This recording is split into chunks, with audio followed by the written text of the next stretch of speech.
उदयपुर से बड़ी और चौंकाने वाली खबर। सूरजपोल इलाके में जहां हाई कोर्ट ने अवैध निर्माण पर सख्त रुख अपनाते हुए भवन को सीज करने के आदेश दिए थे, उसी जगह पर अब एक नया प्रतिष्ठान खुलने जा रहा है। प्रतिष्ठान का नाम है बाबूजी जोधपुर स्वीट्स। मामला दरअसल ये है कि मनोहर लाल सुवालका ने नगर निगम से केवल ग्राउंड प्लस 2 मंजिल की अनुमति ली थी, लेकिन नियमों को ताक पर रखकर ग्राउंड प्लस 3 मंजिला का अवैध निर्माण खड़ा कर दिया। प्रतापनगर के संजय भक्तानी और योगराज सिंह जेतावत ने इस हाईकोर्ट में याचिका दायर की, जिसके बाद कोर्ट ने 10 दिनों में जांच पूरी कर और भवन को सीज करने का आदेश जारी किया। इधर ट्रैफिक पुलिस ने भी 7 दिन पहले इसी बिल्डिंग को नोटिस दिया था, क्योंकि सड़क पर निर्माण सामग्री और अवैध पार्किंग से जाम की स्थिति बनी हुई थी। इन सब के बीच अब इस जगह पर बाबूजी जोधपुर स्वीट्स का शुभारंभ होने जा रहा है। कार्यक्रम के 13 अक्टूबर सोमवार को सुबह 11:30 बजे सारांश मार्ग सूरजपोल वी मार्ट के पास आयोजित किया जाएगा। शुभारंभ समारोह में सांसद मन्नालाल रावत, विधायक ताराचंद जी जैन, फूल सिंह मीणा और पूर्व सभापति राजेंद्र भट्ट जैसे अतिथि मौजूद रहेंगे। उधर इसी मुद्दे पर पूर्व उप महापौर महेंद्र सिंह शेखावत और भाजपा पदाधिकारी यूडीए अधिकारियों की कार्यशैली पर सवाल उठा चुके हैं। उन्होंने यूडीएच मंत्री जाबर सिंह खर्रा से मुलाकात कर शहर के बढ़ते अवैध निर्माण और अतिक्रमण की शिकायत दर्ज कराई, जिस पर मंत्री ने तुरंत जांच और सीज कार्रवाई के निर्देश दिए हैं। अब सवाल यही उठ रहा है कि क्या सूरजपोल में जो भवन सीज होने जा रहा है वही इमारत अब नए प्रतिष्ठान के रूप में खुल रही है, और अगर ऐसा है तो क्या ये प्रशासन की अनदेखी का मामला नहीं।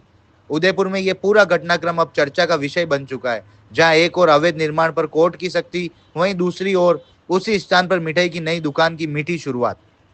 आइए आपको भी सुनाते हैं क्या कहा इस मामले में संजय भक्तानी और गौरव प्रताप ने। भैया नमस्कार, आयुष बोल रहा था अलर्ट भारत न्यूज चैनल से। जी कौन बोल रहे हैं? आयुष बोल रहा था सर, न्यूज चैनल से, अलर्ट भारत न्यूज चैनल से। हाँ जी सर बोलिए। सर मैं ये कह रहा था कि अभी आपने जो शहर में मुद्दा उठाया था, ये सूरजपोल पे जो बिल्डिंग बन रही है 3 मंजिला, उस पे सर हाई कोर्ट से पिटीशन लगा के आपने जो पिटीशन लगाई थी, उसके ऊपर जो हाई कोर्ट से स्टे आ गया, और उसके बावजूद भी वहाँ पे बिल्डिंग पे काम चल रहा है। और कल उस प्रतिष्ठान का उद्घाटन भी है, जिसमें शहर के कई बड़े दिग्गज नेताएं आएंगे। अच्छा, तो इसमें आपका क्या कहना है? देखिए, जो उदयपुर में अवैध निर्माण चल रहे हैं रसूखदारों के, उस पर तो निगम का और यूडीए का पीला पंजा नहीं चलता है। सिर्फ गरीबों की झोपड़ी तोड़ने का काम इन्होंने कर रखा है। अब आप बता रहे हैं कि कल इस बिल्डिंग का जैसे मुहूर्त है, तो हमने हाईकोर्ट का आदेश जो है वो कमिश्नर साहब को दे दिया है नगर निगम में, और कमिश्नर साहब ने आश्वासन दिया कि सोमवार को इस बिल्डिंग को सीज किया जाएगा। अच्छा जी, आज रविवार है, आज भी बात हुई कमिश्नर साहब से। आज संडे है, छुट्टी है। कमिश्नर साहब का कहना है कि कल इस पर हम कार्रवाई करेंगे, और कार्रवाई तो करनी पड़ेगी, क्योंकि माननीय न्यायालय का आदेश है। जो भी अधिकारी इसमें कोताही लापरवाही बरतेगा तो उसका हर्जाना उस अधिकारी को भरना पड़ेगा। अच्छा, हम उस जो अधिकारी कार्रवाई नहीं करेंगे तो अधिकारी के खिलाफ भी कोर्ट में शिकायत करेंगे। ठीक है, तो ये मुद्दा आपका चलेगा या आपका भी कहीं ठंडे बस्ते में तो नहीं जाएगा, जैसे निगम और यूडीए का चले जाते हैं? ठंडे बस्ते में कभी जाता ही नहीं संजय भक्तानी का मुद्दा। ठीक है, जनता ने हमको चुना है और जन के कार्य हमेशा किए हैं और आगे भी करते रहेंगे। और सिर्फ ये है कि बिल्डिंग नहीं है, ऐसी काफी बिल्डिंग है, और जल्द आपको रिजल्ट मिल जाएगा। दीपावली के बाद काफी पिटीशन मैंने दायर करके, जिस तरह से उदयपुर शहर की सत्यानाश हो रही है, अवैध निर्माण हो रहे हैं, पहाड़ियां काटी जा रही है, वो सब मेरे नॉलेज में है। जिसने अवैध निर्माण कर रखा है, वो रसूखदार, वो नेता जेल जाए, उनका दिवाली के बाद सबके आदेश आ जाएंगे मेरे पास, मैं सब रुपया दे दूंगा और सारी कार्रवाई कर दूंगा। और जो भी अधिकारी इसमें कोताही बरतेगा, उस अधिकारी के खिलाफ कोर्ट ऑफ कंडम लगाऊंगा। ठीक है भैया, धन्यवाद भैया। ओके भैया, जिस तरीके से आपके वार्ड में 50 में चौराहे पर जो 3 मंजिला 4 मंजिला इमारत बनी है, जिसपे आज हाई कोर्ट पे स्टे आया जी, उस स्टे आने के बाद आपके संज्ञान में आया या उससे पहले भी आपके संज्ञान में था, पर आप आगे नहीं बढ़ पाए कार्रवाई के लिए? देखिए, ऐसा है कि चौराहे पे कई इमारतें, कई भोजनालय, कई मिष्ठान, कई प्रतिष्ठान खुले हुए हैं और बन रहे हैं, और निर्माण कार्य चलता रहता है। मेरा जो काम है, मेरा जो कर्तव्य है, वो ये करना है कि किसी के भी निर्माण कार्य से कोई व्यक्ति अगर प्रभावित होता है तो मैं उस संदर्भ में वार्ता करता हूं। कभी मैंने व्यक्तिगत रूप से जाके न तो किसी की परमिशन मांगी, ये अधिकारियों का काम है, निगम का काम है।